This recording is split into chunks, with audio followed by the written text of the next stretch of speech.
Citoyenneté et énergie renouvelable, c'est le thème qui fera l'objet de cette belle conférence que nous allons suivre cet après-midi avec une belle personne.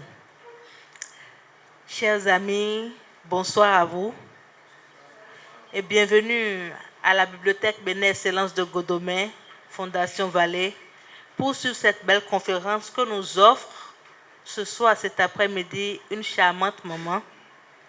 Je vais simplement dire que cette maman est environnementaliste, gestionnaire de projet.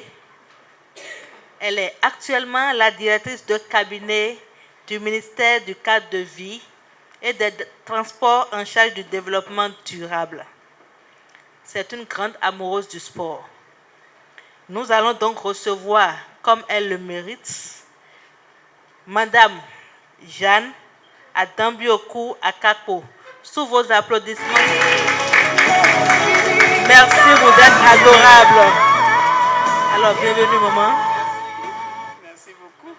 Merci à mes chers grands-fils et grandes filles. Je vous salue. Je suis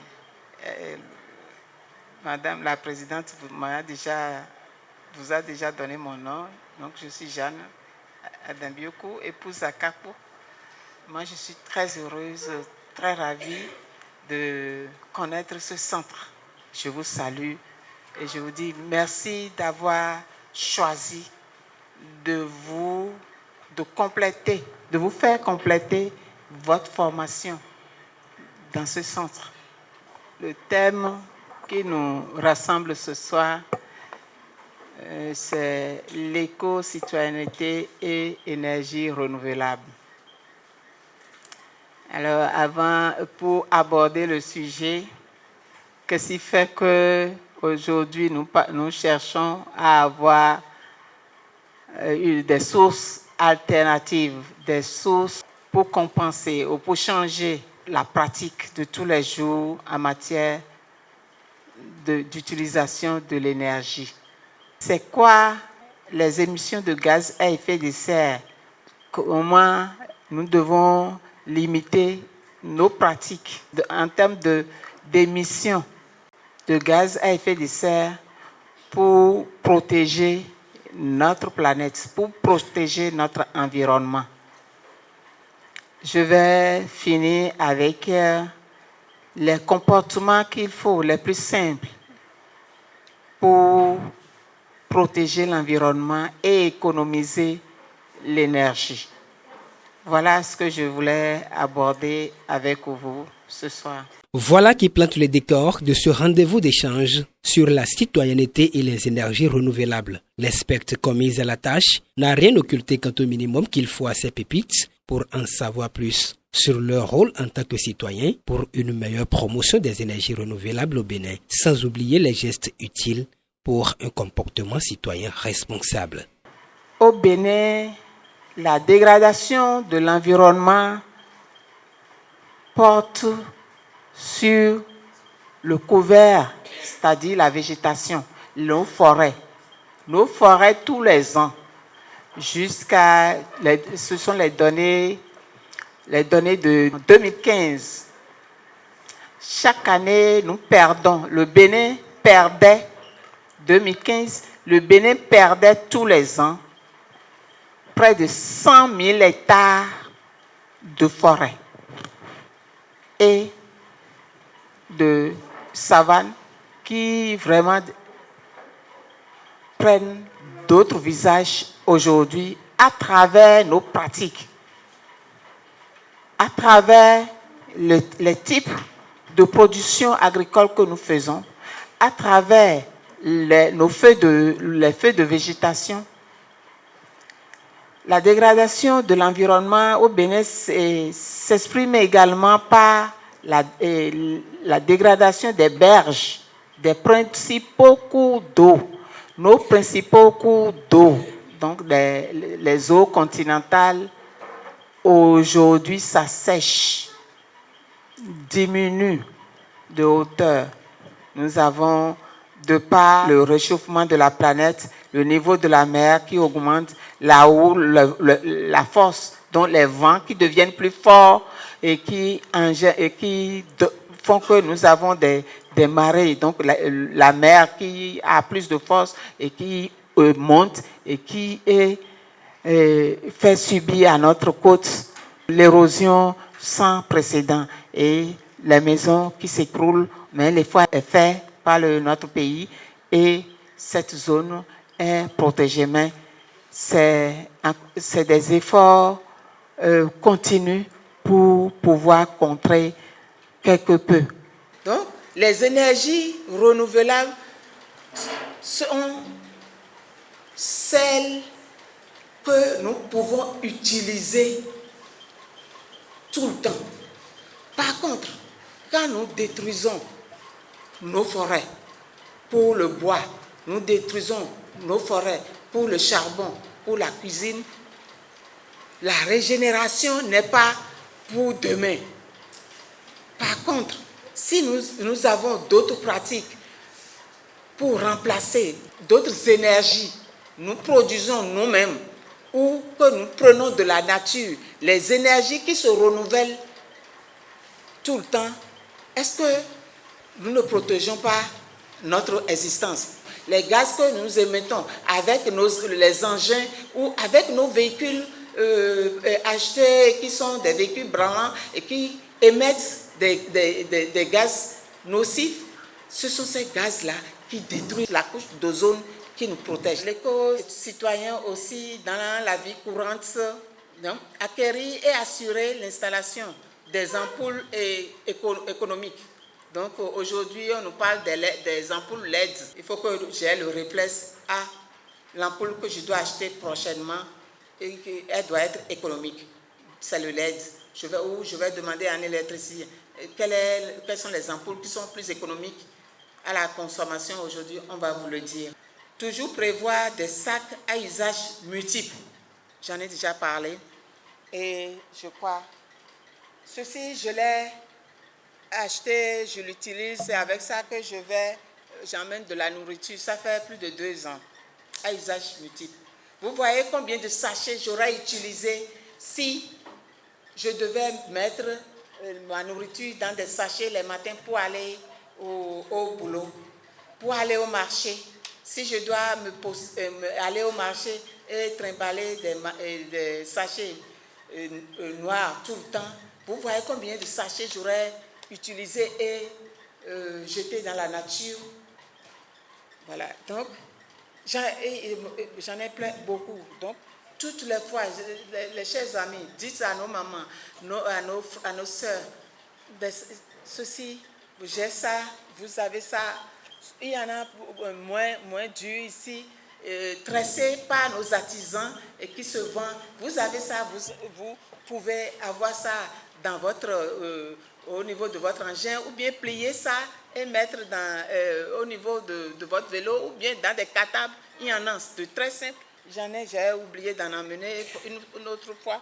Vous verrez que moi j'utilise, on me l'a donné juste, c'est non biodégradable. Mais je le garde je le garde précieusement pour ne pas en avoir à utiliser un autre sachet. Vous pouvez constater que l'auditoire est très jeune. C'est juste pour demander, pour nos jeunes amis ici, qu'est-ce qu'ils doivent retenir en 2, 3 phrases de pratique qu'ils doivent faire chacun à leur niveau pour savoir qu'ils sont en train de contribuer à la préservation de l'environnement. 2, 3 petites choses que chacun d'eux peut faire pour à son niveau être un agent de préservation de l'environnement. Vous avez parlé au niveau du cadre institutionnel de l'autorité de conception du projet carbone. Je voudrais comprendre ce que c'est que le projet carbone et peut-être qu'est-ce que l'autorité qui est mise en place fait dans la conception du projet carbone. Quand nous laissons seulement les multiprises allumées dans nos chambres ou dans nos salons en sortant, j'ai suivi ça sur RFI, ils ont donné ça en euros et ça faisait au Bénin, en francs CFA, près de 200 et quelques mille francs. Donc, ça veut dire qu'il y avait de multiprises dans plusieurs chambres. Donc, c'est sans les lumières. Donc, dites aux parents, éteignons tout. J'ai différents projets de construction que du PAG, du président Patrice Talon, que nous mettons en place aujourd'hui. Tous les aménagements, toutes les constructions ont fait l'objet, j'ai sauté ces points, ont fait l'objet, parce que c'est mon CEP, ont fait l'objet d'études d'impact environnemental. Tout ce qui est infrastructure aujourd'hui, qui sont en construction, font l'objet d'études d'impact environnemental avec des plans de gestion environnementale qui indiquent les dispositions environnementales qu'il faut observer avant de construire. Quand c'est quelqu'un qui veut installer une petite usine de transformation de tomates ou de ceci, c'est une étude d'impact environnemental simplifiée. Après cet entretien combien important pour les enfants, Madame Jeanne Adambio Kouakakou est revenue sur quelques éléments clés qu'il faut retenir de cette conférence. Je me suis entretenue avec les jeunes pour leur présenter, pour les inviter à savoir qu'il y a un cadre international et national de gestion, un cadre juridique, réglementaire qui encadre l'environnement dans notre pays. J'ai partagé les dispositions internationales et nationales qui sont les nôtres aujourd'hui pour encadrer, pour protéger, gérer durablement l'environnement. Tous les gestes comptent individuellement et collectivement pour protéger notre couche d'ozone, pour protéger la planète. La présente conférence a connu son épilogue avec la présentation de ce système de pompage photovoltaïque économique à l'autorité. Si on prend la pompe qu'on a mis là et on devait adapter un système solaire classique comme les gens le font, on va dépenser environ, avec les calculs faits au laboratoire, 800 à 700 000. Donc en fait, c'est parce que la pompe, pour la démarrer, il faut au moins jusqu'à 5 à 6 panneaux pour que lui, en fait, il se sente à l'aise au démarrage.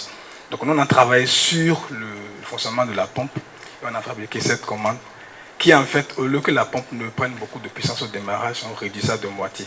Donc le système qu'on a fabriqué ici, par exemple, avec 350 000, on a fait le problème, on a résolu le problème, en fait, sans pour autant en fait, dépenser les agriculteurs. Donc en fait, c'est la solution qu'on a essayé de proposer au laboratoire.